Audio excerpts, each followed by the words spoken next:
Hello guys, welcome to my channel MCQs का अड्डा। Lucent history के सीरीज़ में हम लोग इस वीडियो में भक्ति आंदोलन से रिलेटेड क्वेश्चंस को देखेंगे।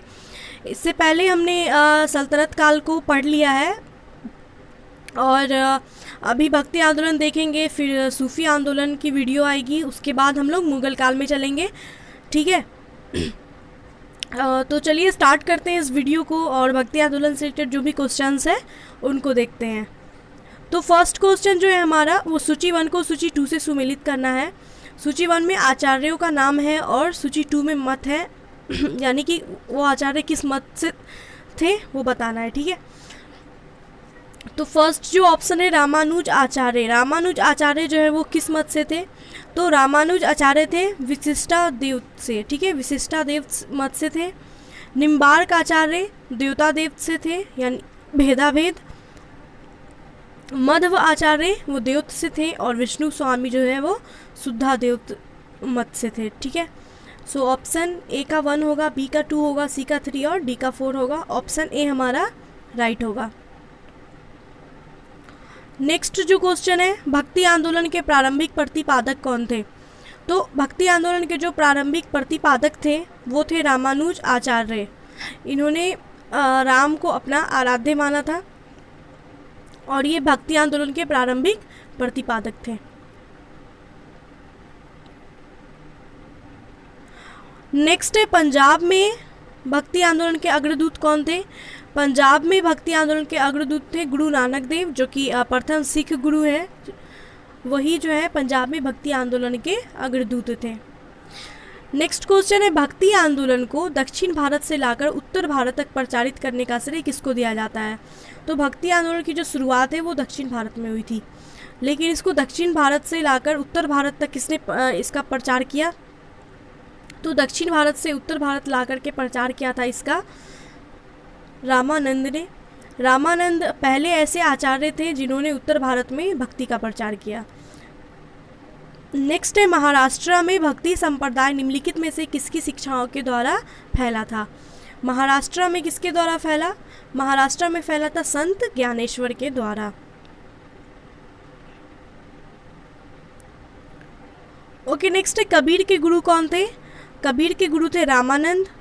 रामानंद ने अनंतानंद, भावानंद, पीपा, सेन, धन्ना, नाभादास, नहरियानंद, सुखानंद, कबीर, रैदास, सुरसरी, पद्मावती जैसे 12 लोगों को अपना प्रमुख शिष्य बनाया था, जिन्हें 12 महाभागवत के नाम से जाना जाता है। तो कबीर के गुरु थे रामानंद। रामानंद के कुल 12 शिष्य थे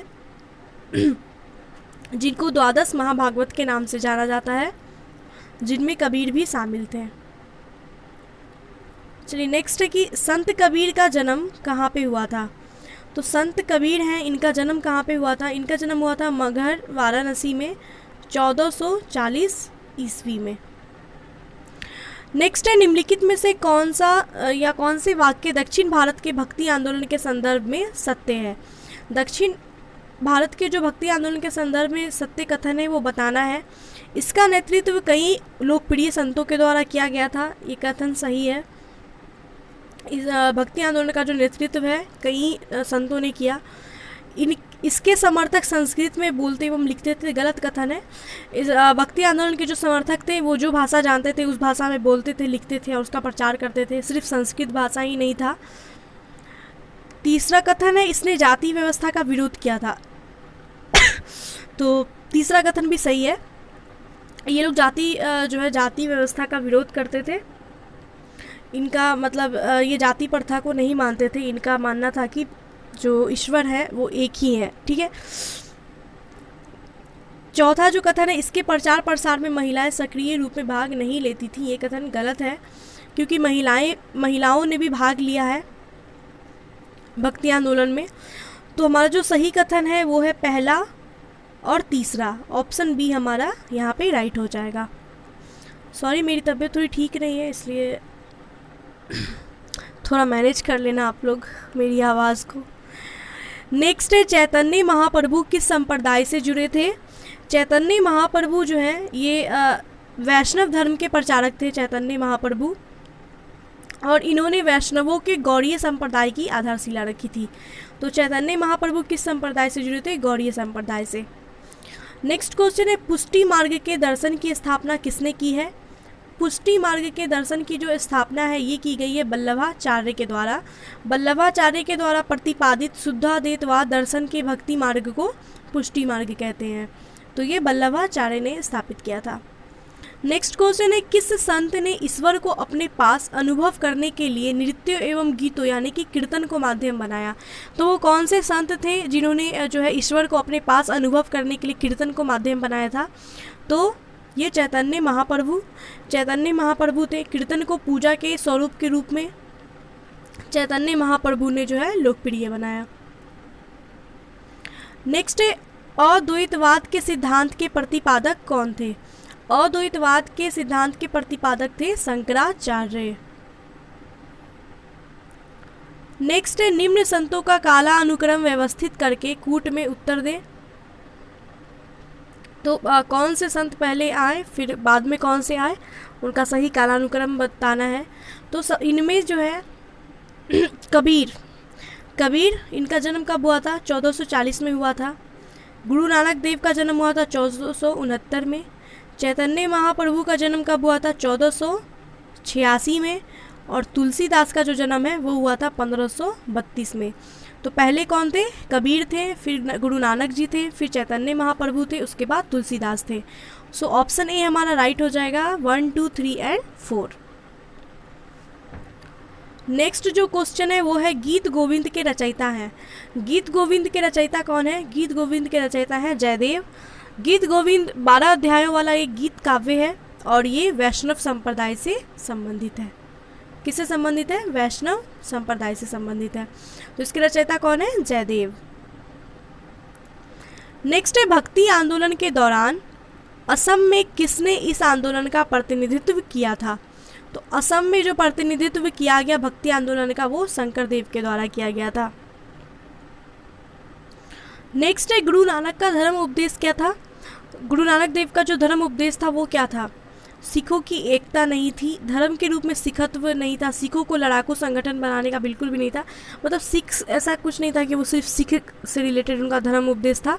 गुरु नानक जी का जो धर्म उपदेश था वो मानव बंधुत्व का था। ठीक है, गुरु नानक ने उपदेश दिया था, जो उपदेश था उनका कि मनुष्य का जो विश्वास है वो एक ही ईश्वर में हो और वह सभी मनुष्यों को एक समान समझे।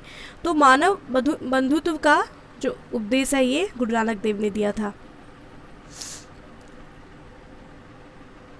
ओके, नेक्स्ट सूची 1 को सूची 2 से सुमेलित करना है।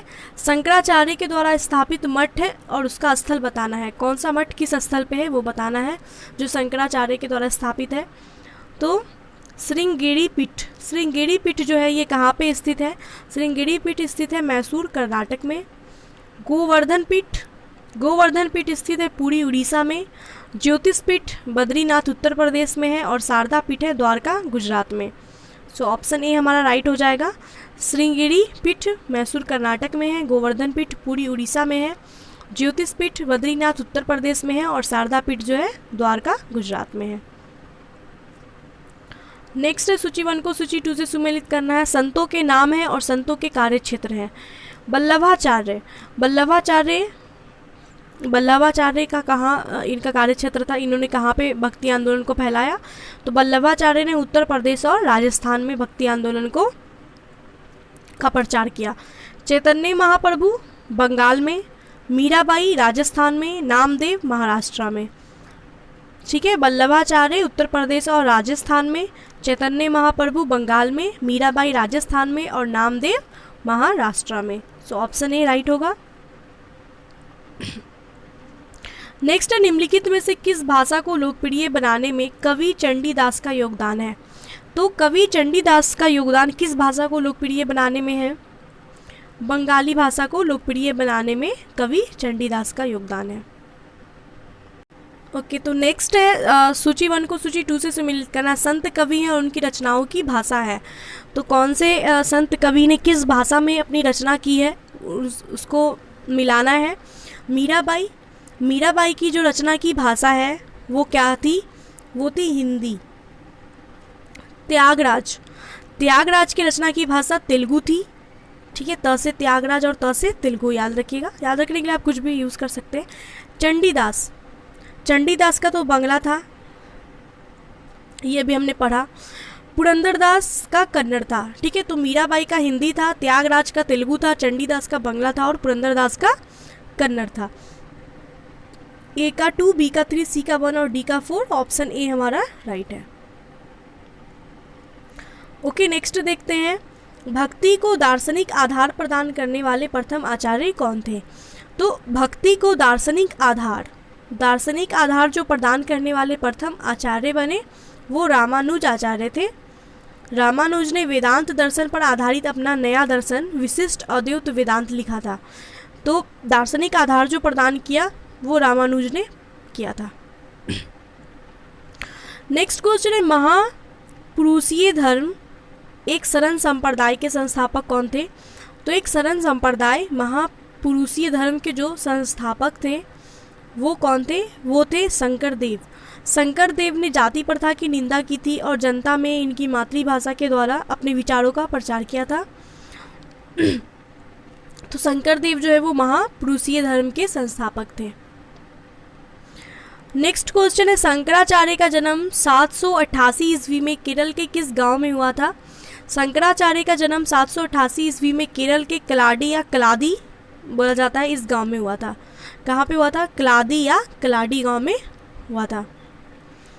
नेक्स्ट क्वेश्चन है, सभी भक्ति संतों के मध्य एक समान विशेषता क्या थी?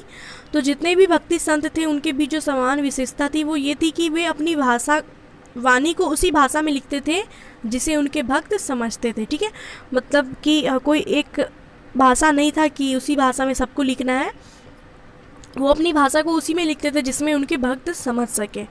सो ऑप्शन ए हमारा राइट हो जाएगा। नेक्स्ट है, भक्ति आंदोलन का प्रारंभ किसने किया था?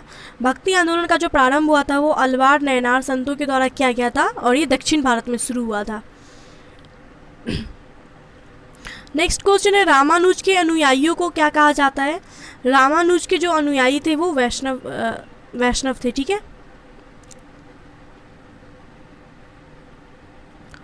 चलिए नेक्स्ट है, आदि शंकर जो बाद में शंकराचार्य बने उनका जन्म कहाँ हुआ?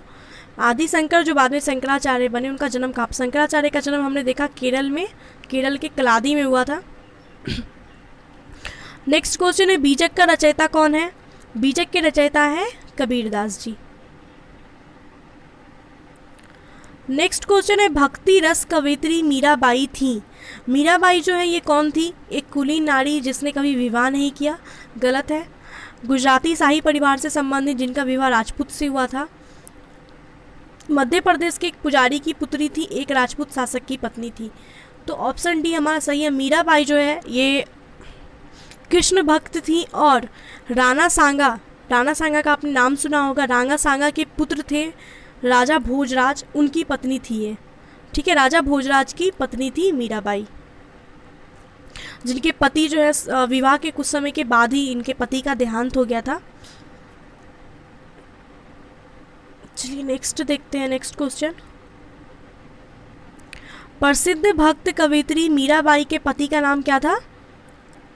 राजकुमार भोजराज था, है ना। राजकुमार भोजराज राणा सांगा के पुत्र थे ये, इनकी पत्नी थी मीराबाई। तो विवाह के कुछ समय के बाद ही इनके पति का देहांत हो गया था। राजकुमार भोजराज का जो देहांत है वो विवाह के कुछ समय के बाद ही हो गया। फिर उस टाइम तो सती प्रथा था, मतलब कि पति मर जाता था तो उसकी चिता के साथ पत्नी को भी जला दिया जाता था। तो मीराबाई को भी सती करने का प्रयास किया गया, लेकिन मीराबाई तैयार नहीं हुई और वो अपने पति के मृत्यु पर भी उसने अपने श्रृंगार नहीं उतारे, क्योंकि वो गिरधर को अपना पति मानती थी और इन्होंने सती जो है अपने आप को सती नहीं किया था। ठीक है। नेक्स्ट क्वेश्चन है, बुद्ध और मीराबाई के जीवन दर्शन में मुख्य साम्य क्या था? तो गौतम बुद्ध और मीराबाई के जीवन दर्शन में जो चीज़ मतलब कॉमन था, जो मुख्य उनके जीवन दर्शन में जो मुख्य था वो ये था कि इन दोनों का ही कहना था कि संसार जो है वो दुख पूर्ण है, संसार जो है वो दुखों से भरा हुआ है। ऑप्शन सी राइट होगा। नेक्स्ट है, ब्रह्म सत्य है और जगत मिथ्या है, यानी कि ब्रह्म जो है वो सत्य है और जगत जो है वो भ्रम है, एक माया है। ये उक्ति किसकी है? तो ये उक्ति है शंकराचार्य जी की। नेक्स्ट क्वेश्चन है, निम्नलिखित में से किसे कुछ विचारकों ने परछत्र बौद्ध की संज्ञा दी है? परछत्र बौद्ध की संज्ञा दिया गया है, ये किसको दिया गया है? शंकराचार्य को दिया गया है। हर्षवर्धन के बाद जो है बौद्ध धर्म के संरक्षण कमज़ोर होने लगे थे। ऐसे में शंकराचार्य ने क्या किया था कि बौद्ध परंपरा को अपनाया और फिर बौद्ध धर्म को समाप्त करने का जो है प्रयास किया। इसलिए इनको परछत्र बौद्ध की संज्ञा दी जाती है, शंकराचार्य को। ठीक है, नेक्स्ट क्वेश्चन है, रामानुजाचार्य को किस कट्टर शैव मतावलंबी चोल शासक के धमकी के कारण त्रिचनापल्ली छोड़कर मैसूर जाना पड़ा था? तो रामानुजाचार्य जो है इनको एक चोल शासक था जो कि शैव मत का था, उसने धमकी दी थी जिसकी वजह से रामानुजाचार्य को त्रिचनापल्ली को छोड़कर मैसूर जाना पड़ा। तो वो शासक कौन था? वो शासक था कुलोत्तुंग प्रथम। कुलोत्तुंग प्रथम जो ये शैव धर्म का था और रामानुजाचार्य वैष्णव धर्म से थे, इनको धमकी दी और फिर इनको मैसूर जाना पड़ा। नेक्स्ट है, रामानुजाचार्य को होयसल वंश के जैन धर्मावलंबी शासक विट्टिक को वैष्णव धर्मावली बनाने में सफलता मिली। विट्टिक ने अपना नाम बदल करके क्या रखा? तो रामानुजाचार्य जो है ये होयसल वंश के जैन धर्म के एक शासक थे जो जिनका नाम विट्टिक था। ठीक है, विट्टिक नाम था इनका और ये जैन धर्म से थे। तो रामानुजाचार्य ने जो है इनको वैष्णव धर्म में कन्वर्ट करवाया और फिर विट्टिक ने क्या किया, अपना नाम बदल करके क्या रखा था? इन्होंने अपना नाम बदल करके रख लिया विष्णुवर्धन। ठीक है, तो रामानुजाचार्य जो वो वैष्णव धर्म से थे और विट्टिक जो था ये जैन धर्म से था, लेकिन रामानुजाचार्य ने इसको वैष्णव धर्म में जो है सफलता मिली, वैष्णव धर्म कन्वर्ट करवा दिया और फिर विट्टिक ने अपना नाम बदल करके विष्णुवर्धन रख लिया था। नेक्स्ट है, किसने भक्ति के क्षेत्र में शूद्रों को भगवत दर्शन व मोक्ष का अधिकार देकर उन्हें इस्लाम धर्म स्वीकार करने से रोका? तो किन्होंने जो है शूद्रों को भगवत दर्शन व मोक्ष का अधिकार दिया और उन्हें इस्लाम धर्म स्वीकार करने से रोका? तो ये रामानुजाचार्य थे। नेक्स्ट क्वेश्चन है, दक्षिण भारत का वह संत कौन था जिसने अपना अधिकांश जीवन उत्तर भारत में वृंदावन में बिताया था? तो दक्षिण भारत का वो संत निम्बार्क आचार्य थे जिन्होंने अपना अधिकांश जीवन जो है उत्तर भारत में वृंदावन में बिताया था। नेक्स्ट क्वेश्चन है, महाराष्ट्र में विठोबा या विठुल विष्णु का एक नाम है, ये इस आंदोलन का केंद्र क्या था?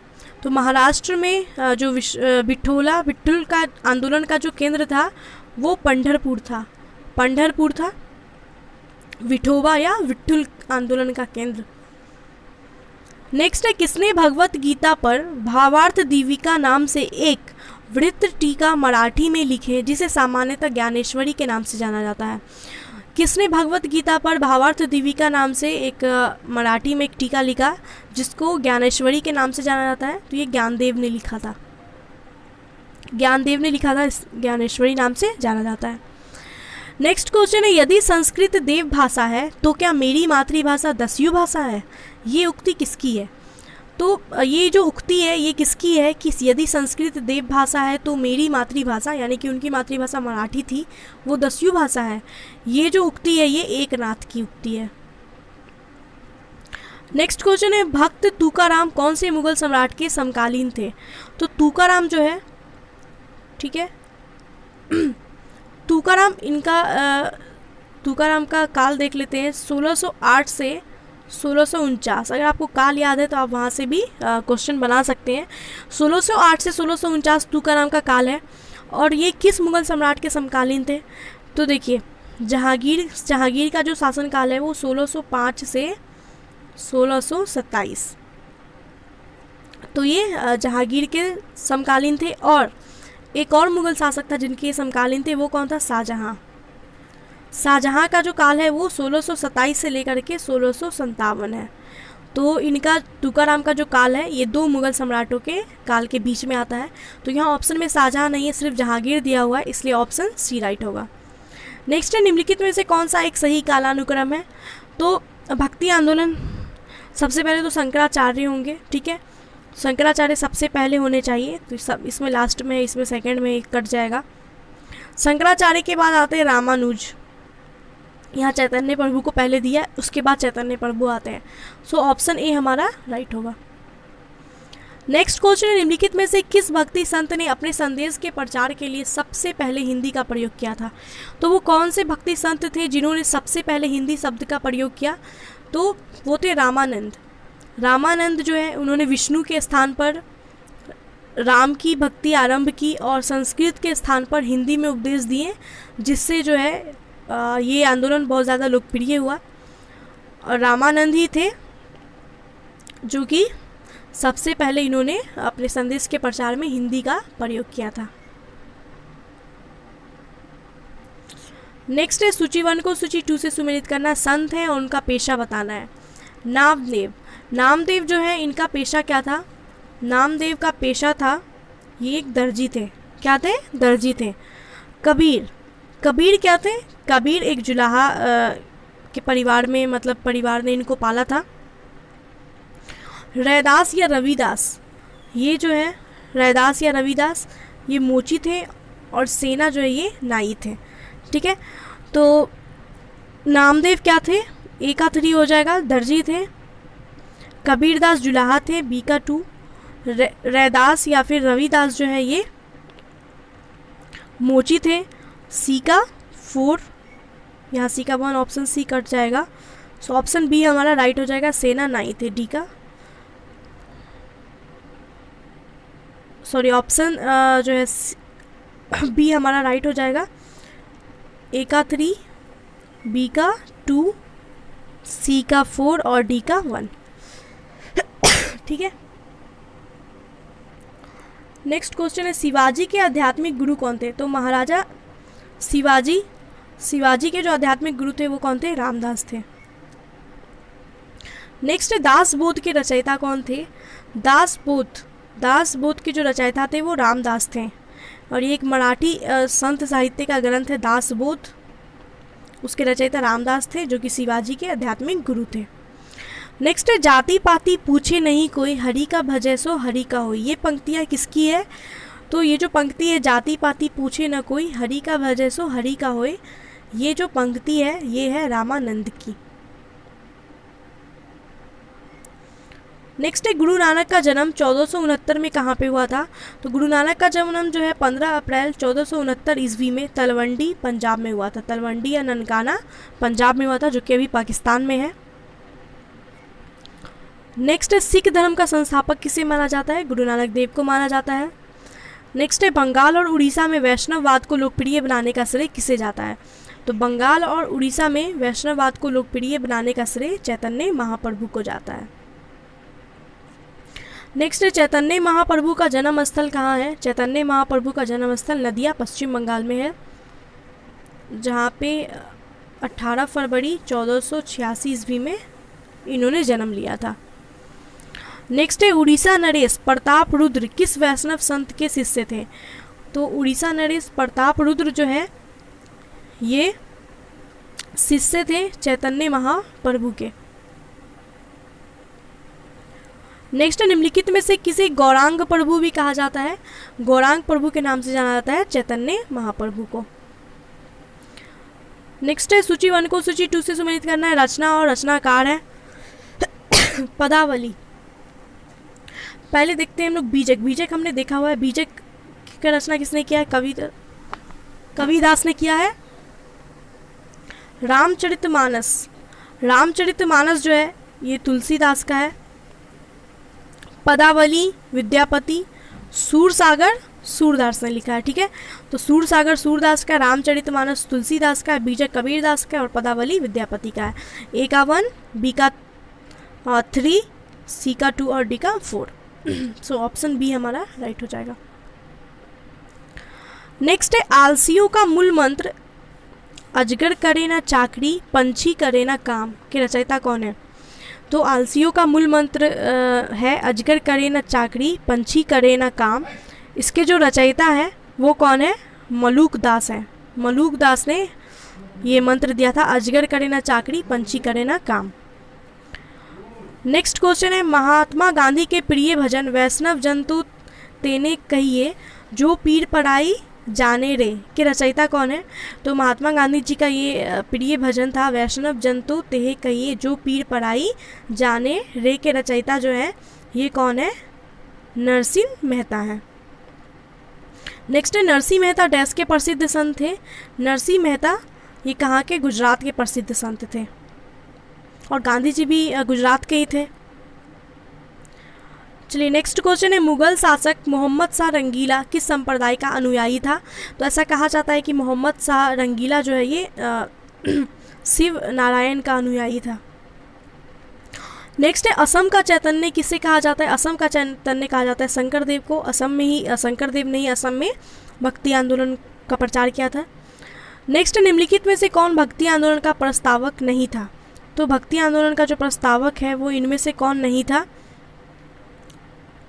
नागार्जुन। नागार्जुन जो है वो एक बौद्ध भिक्षु है, सो ऑप्शन ए हमारा राइट हो जाएगा। ये भक्ति आंदोलन के प्रस्तावक नहीं थे।